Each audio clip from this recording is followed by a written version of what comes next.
and welcome back. I think it's safe to say over the years I have done my fair share of, PvP, from, Hypixel to all the SMP servers we've been on. We've done quite a bit over the years. But, since guides are doing so well on YouTube and it seems to be a popular thing at the minute, I thought it's about time. We did a PvP based guide and, telling all the guys, this is how we do it, right? If I was to bring you, the viewer, along with us on some crazy PvP adventure, what would you need to have and what would you need to do, right? So I already recorded this video once, but it was like 30 minutes long and, it was too detailed, right? It was just too detailed. So I'm gonna make a whole series, starting from, the beginning of what gear to take, and we're going to do a bit of practice of this, and then we'll move up slowly to the higher end sort of strategies. Alright? So overall, this series should turn you into a, level 1 Mafia croc boss to pro amazing PvPer. Alright? Stay tuned, it's going to be good. Make sure to leave a like and subscribe. Thank you very much. Okay, so luckily on the Tkon server, a bunch of the guys have built a bit of an area for me to do this video on. I'm going to use this kind of space to show you the next following things.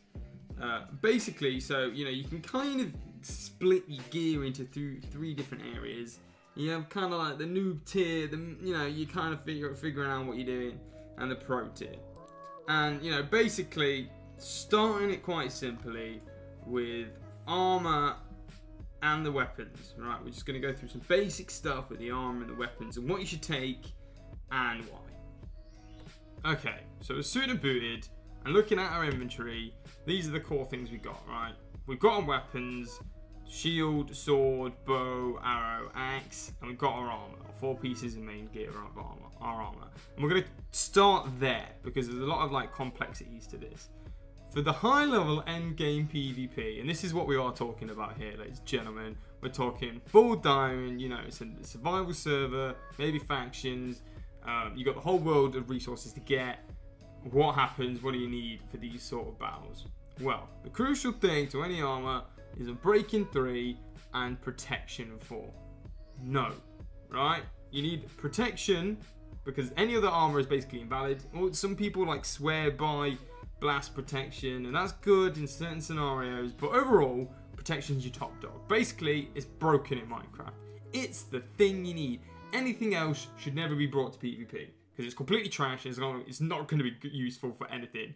Alright, fire resist protection, useless. Potions can cover that. You need base protection.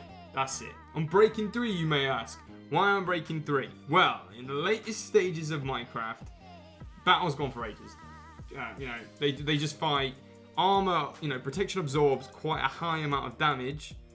Thus, what's the next thing to break is probably the armor. So to counteract that, you always need a breaking 3. If you're missing one piece of gear that doesn't have breaking 3, that's gonna break first, and you're gonna be susceptible to double the amount of damage. Basically meaning you're dead. If your chest plate pops mid battle, you either leave the battle as quick as you can, or you're dead because you're gonna drop so quickly against these fully enchanted diamond swords. Notice mending's really nice. For survival servers, because it means you can repair your gear quite quickly if you've got an enderman farm and get into the fight, so that's nice. The main thing is aqua infinity. You never know when you're going to get chopped into water, and the same thing applies for the boots. Depth strider, I've seen so many guys, they're like, okay, right, I've got protection 3, I've got my protection, I'm breaking 3, sorry, protection 4, and I'm ready to go, right? And then they get knocked into the water, and then basically they die. And you see it on Hypixel games at the time, the guys will purposely try to knock them into the water and hit them with bows and arrows, because that way, you kill people really quickly that way.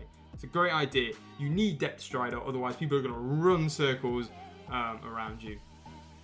Your boots, your boots, they also have the feather falling. The feather falling is really good. The amount of times, you're in a base, you're going in, and they booby trap the base. It's the same thing we used to do on our bases. We'd have little booby traps, and a lot of the time there'd be places where you'd fall to your death.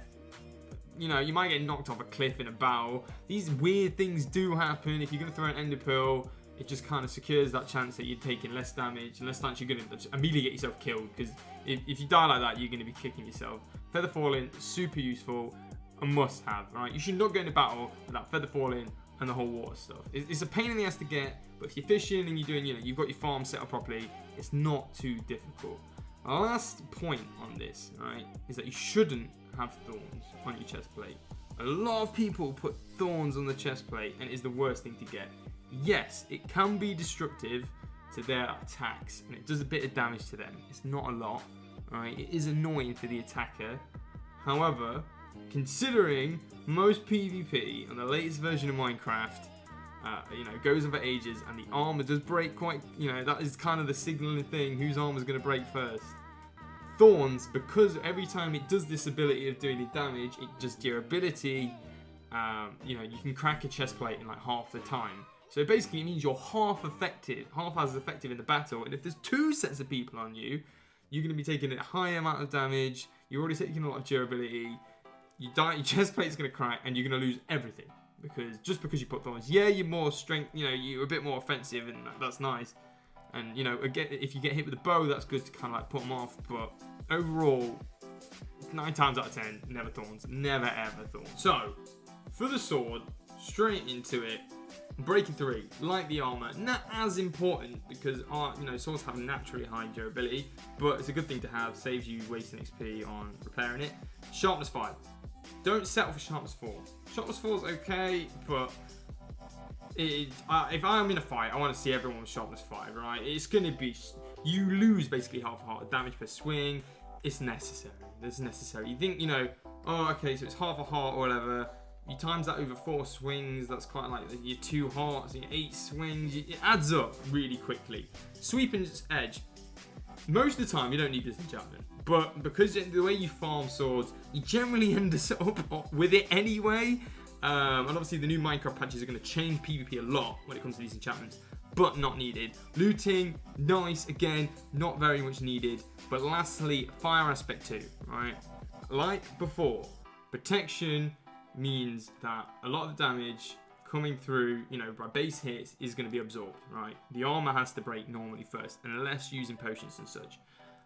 Fire aspect is amazing because basically anybody that doesn't have fire resistance is going to be punished, because basically fire aspect ignores armor, and if you start taking 4 hearts, 3 hearts, they're going to eat loads, and you can just repeatedly stack it, and it's going to basically punish them. They won't be able to do anything. As soon as your fire resistance goes down, you're in major trouble. So therefore, if you don't have it, you can't take advantage of that situation. You need fire aspect. Massive crucial thing. Everyone should have that on the blade. Anything less is laughable, really. The only way I kind of get out of it is if you've already died like multiple times in this massive battle and you're just trying to get anything you can. You still need your sharpness 5 because you need the base damage, but the fire aspect, you do need it, really. I can't, it's just take it. And we're going to look at the sword first. And basically, no knockback. Some people like to carry 2 swords, one with knockback and one without. And the main reason for this is that if you swing, right, with a non-knockback sword, they're only going to move a little bit, right, which is kind of what you want them to do, because then you can swing again and again. If you hit them with knockback, you're knocking them back quite far, and that way you're reducing the amount of damage you can do, because you have to run to them and hit them, run to them and hit them, run to them and hit them. Well, actually, if you're strafing, and we'll look at that later, and moving around them, you don't want them bouncing around. You don't want to move them. You want to kind of like get around them. Knockback is really going to mess you up. There are times when knockback is nice, and again, that's why some people carry it. But overall, never take knockback. And I'll show you why now. Right, introducing my punching bag, Nemio. It's my brother's account, but I want to show you me whacking him around in it, so you can see the difference of how much damage I'm going to do with and without knockback. I've put fire resistance potions on him just so he doesn't drop dead. Alright, so ignore that. I think actually I need to chuck him another one. Right, so here we go. I'm going to go in non-knockback. 1, 2, 3. I'm able to do loads of swings, and he's barely moved. Right, let's try again with the knockback. I was only managed to hit him twice until he got to the end. Ultimately, blooming hell, what's going on here? You can see that with the knockback, imagine it, there's multiple of you guys trying to get one guy. Some guy hits him with a knockback, and then suddenly your entire team can't get the hit because this guy's just sent him flying. So the amount of damage you're actually doing, and sometimes there'd be a moment where you need to burst him down. Imagine it, one of his chest plates are getting really low, or his potions are just down, so his fire resist has just gone down. Now is the time to strike, and if one of your teammates have knockback, it basically means nobody can hit him because they're going to whack him out of the ballpark. Hence, that's why I say, don't take knockback. Right, looking at the bow is, it's the main other weapon you're going to use. On Breaking 3, again, same reasons why. Power 5. The bow ultimately does more damage, but you have to fully charge it. So technically, the sword does more damage over time. And if there is a situation in where you can use the sword, you should be using the sword. Combine this with potions, the sword is flat out always the most damage. However, if you're not always great, or maybe there's not room, the bow, the normal bow is amazing. And it's going to do, it's great for the situation. It does more damage than the crossbow. The crossbow can't even compete. A fully enchanted crossbow, because it doesn't have the power enchantment, is basically useless. This crossbow is useless against guys in Protection 4. Maybe you can combine it with rockets and stuff to do a bit more, potentially. But ultimately, the bow does a lot more, and it's more, focused. It's more easy to use because you can, can whip it out. And some people still stand by the crossbow, but basically it doesn't do any damage. It's absolutely useless. Maybe you can use it to really spike durability, but your bow can still fire faster. The bow is the one you want. Power 5, again, it has the flame, so the flame's going to be nice to just deal that extra damage. Ignore an armor, it still does a lot. Obviously, again, the crossbow doesn't have that, so compared to, full enchanted prot 4 armor, it's basically useless. And punch is amazing. Why? Because there's an attacker coming at you. Imagine it, you're low, you hit him with punch, and it sends him flying. It's a bit like knockback 2. This is a situation where you want to keep them away, or you want to push them into a wall. You can use the bow. You don't have to have it in your sword that way. If you want to position them or push them down into a crevice, whip out the bow, hit them with any arrow, it's going to send them flying. This is what you want punch to have. Again, you can't have mending in Affinity. It's just a thing with this server. If you can get it, some servers do allow it. Affinity is great because therefore you only need 1 hour in your inventory, ultimately saving you space to pick up, people you've killed stuff, or grab more arrows or more potions in your inventory. So Infinity is wicked. Mending is also nice because it means you can repair the gear and get into another fight really nicely. But ultimately, prioritize Infinity. You can repair the bow after the battle, but in the battle, when time is crucial, you need to save your inventory space so you can have things like as many potions as possible. And maybe your inventory's full because you've got them arrows in it and you kill him, but his stuff's on the floor and then one of his teammates nab it and get it back to safety. That's the worst thing that can happen because you've spent all the effort to kill him, but you didn't get any reward. You just said, oh, great. So to always take Infinity. Right, so I've disabled Nemiel's fire resistance, and we're going to see how many shots it's going to take to kill him. Right, so he's got he's fully healed. Right, 1. See the distance of the knockback? That was really good. 2, he's going to be, he's taking the fire damage.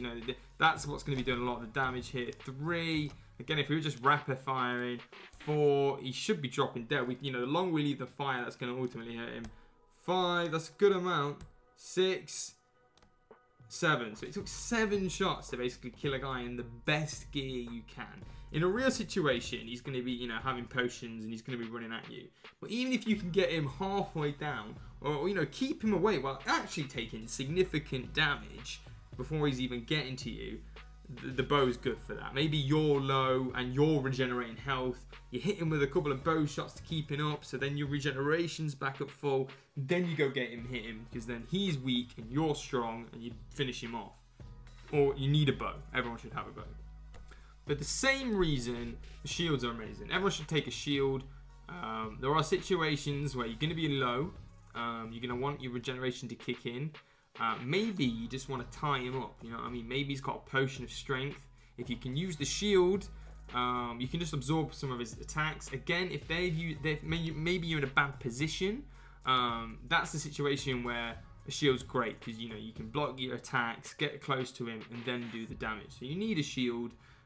for various different reasons. Plus, you can put your team's banner logo on it. A lot of the guys, they go in with the Tkon banner. If you do play on a survival server, it's a good way to kind of say, in the battlefield, when there's all kind of crazy things going on, all right, he's Tkon, he's the enemy. Right, we'll go after that guy. Plus, it looks badass to put your team banner on. So everyone should have a shield, really. TNT goes off. Shield can absorb some of that. Really nice. Counter to that, you know what I mean? The diamond axe. Why would you carry an axe to, you know, a sword fight, so to speak? You don't even need it fully enchanted. This thing could be iron. But, you know, he could get into a situation. He's shielding up. You know, he's absorbing. He put a potion of regen down. Otherwise, you're going to have to sneak around him. It's going to cause loads of trouble. The axe is basically going to immediately cut him down. There's so many situations when I've gone into PvP and he's just sitting there with his shield and nobody can touch him. Everyone's trying to run around him to kind of get the back hits, but then he's turning around as well. Or he's trapped himself in a corner and he's basically laughing because he knows he can just get the regen. Just takes one person with an axe. Dush. You know, he's taken out. Or maybe there's a reason you're in their base and they've put wood all over the place and you're trying to get to him. Obviously, you've only got the pickaxe that most people carry a pickaxe. Oh crap, we've only got a pickaxe and he's using wood that's going to take ages to mine. Take an axe. Trust me, you're going to give the shield, so it's got a combat effectiveness. It is useful. Again, some people are going to question, oh, Ollie, the crossbow and the trident are wicked. Crossbow has its situations, I guess. 9 times out of 10, I really don't like a crossbow. I've done a whole video on the crossbow. You can check it out. Mojang have made the same mistake with the trident ultimately, and that they can't actually give them enchantments. And, you know, that's probably a good reason why we're going to have this PvP update. They're talking about extending the reach of the trident, you know, giving it a bit longer attack. And we'll probably recap and probably, you know, we're going to probably make another video when that stuff comes out. But there's no point doing it now because they're going to change loads of it anyway. But for the current situation, tridents, they're useful in the water. The only thing I really find useful is that you can swim down really quickly with them. Or maybe escape from battles where in the water, ender pearls are generally, because they hit the water and they float and then you end up sitting in the water like crap. The ender pearls, you know, in a damaged, bad situation, you've already been whacked a couple of times by the time it actually hits the ground and then you get teleported. Trident, you can just kind of throw and maneuver really quickly in the water. Again, but technically, if you've got Depth Strider on your leggings, you should be alright anyway, but maybe you need that extra boost, so it has a couple of uses. You can combine it with the Elytra to do that flying attack. And again, we've got a video on the Trident. Check out that. I explain all its usage in there. But ultimately, these two weapons, you're never going to want to bring to a high-end PvP. You know, if they're in Iron and you're in Iron and this is some kind of survival game situation, go for it. But, you know, maybe not today. Right, so how to use the weapons together. I don't know why he's not looking at me. This is one kind of strategy you can have. The layout of your toolbar is really important in PvP. When we start to look at the higher end stuff with the potions and things, then we'll talk about different sort of customizations of layout because you're going to be bringing different pieces of equipment. But to keep it really basic for this video, I've got my bow in the right hand and a shield next to my sword. You see that? So what I can do is if I need to shield, boom, I'm shielded really quickly. I don't have to scroll, or press a number on my board. It really quickly just scroll, boom, shield. Because it's got that cooldown period a shield has. So you really want to be able to get it out quickly to block the thing you're meant to be blocking. Because you might not have a lot of time. Maybe the arrow's already flying at you. And with holding the sword, the bow in the offhand, I can quickly right click, and even if the, you know, don't forget, even if it's not a fully charged attack, the knockback and the fire are going to do damage, or just annoy the crap out of them. So I can kind of get quick hits, and all the ones that disappear, basically, you know what I mean, I'm only having to wait a second. Maybe I'm low and I'm regenerating, but I'm able to really kind of use both of them at the same time here. Mainly, like I said though, we want to be offensive. So, you know, excluding potions and stuff, again, a later video, how do you attack someone? Well, okay, so the bow is, again, mostly a defensive weapon, so we're just focusing on the sword. With the sword, don't forget you've got a swing timer. That's crucial. If I'm, like, trying to 1.8 hit him, like, it's not going to do any damage, and it's really hard not to do this, right? Because you get into a stressful situation. You imagine it, you've got two guys to the left and right of you. You're like, you're right, you're trying to just fight him away like that. You don't want to do that, because you're just going to not do any damage, and then you're going to sit there whacking the crap out of you. If you are getting hit by 2 guys, you know, boom, boom, boom, boom, resort to the blow, maybe end a pearl away, play defensively. Never start spam clicking the sword, right? Again, with the sword, this is kind of what you would do. Notice that I'm already jumping around because I'm already into the pattern, right? You jump, and you want to hit that. When you're going downwards, you want to get the crit. Because, again, you want to do as much damage as possible. Don't forget you've got enchanted potions and stuff like that. But the protection is going to absorb loads of damage. So you really need as much damage as you can get. And this is where some of the pros move in. The smaller your jump, basically, the easier it is. So, look, I'm already rotating around. If you want to get that spark animation every time. And if you know what I mean, if you're not in a situation where you can't pull that off, get into like just keep practicing this maneuver, because you're gonna need to do this. You need to time it off by heart, right? And it's quite easy now because he's not moving around, right? He's just a dummy. Don't forget he's gonna be moving, bobbing, ducking and diving. You're gonna be getting hit back as well. You can practice this on zombies, right? It's a good way. Practice this on every mob you kind of come against. You should always be crit hitting, basically. And notice it, you know, if you can't hit it on the way up, if you try to do it on the way up, it doesn't really work. You want to do it on the way down. You see those extra set of sparkles.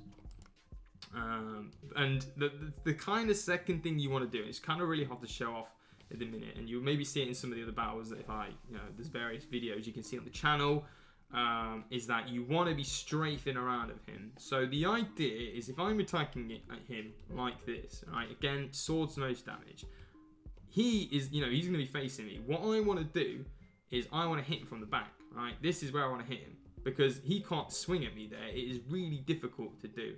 And this is where the speed potions and other sort of potions come in. But what I'm going to do is you should always be sprinting.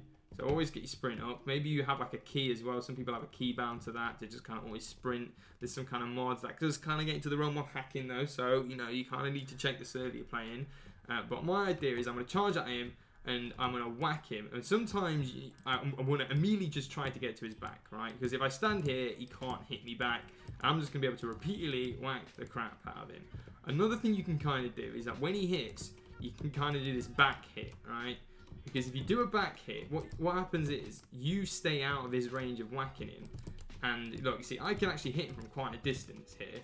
If I stay out of his range, he can't hit me. But because he's taking damage, he's going to be knocked back a bit, right? And I'm going to be able to whack him. So, sometimes you don't want to get kind of hit. You see, I see it loads on PvP. You end up with 4 guys all like surrounding him, right? Like this. And then there's 2 other dudes standing here like, what can I do? You want to get as far as way back as you can kind of hit them without missing. Now, this is kind of where the target is. Obviously, aim is really hard, and he's going to be moving a lot, and you're probably going to end up closer than you think. Naturally, because he's going to be trying to be ducking and dive.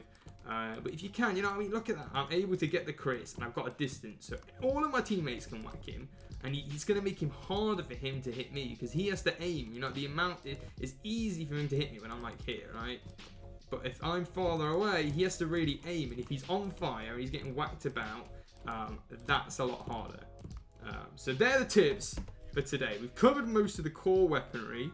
In the next video, we're going to look at potions and what potions should be taken, and look at some kind of utility things, what foods you should be eating, what blocks you should be carrying with you. But again, that's in the next video. Thank you, for watching this and getting involved. Make sure to leave a like and a subscribe, and check out the rest of the videos because it's going to make a pretty cool series, I think. See you later. Bye.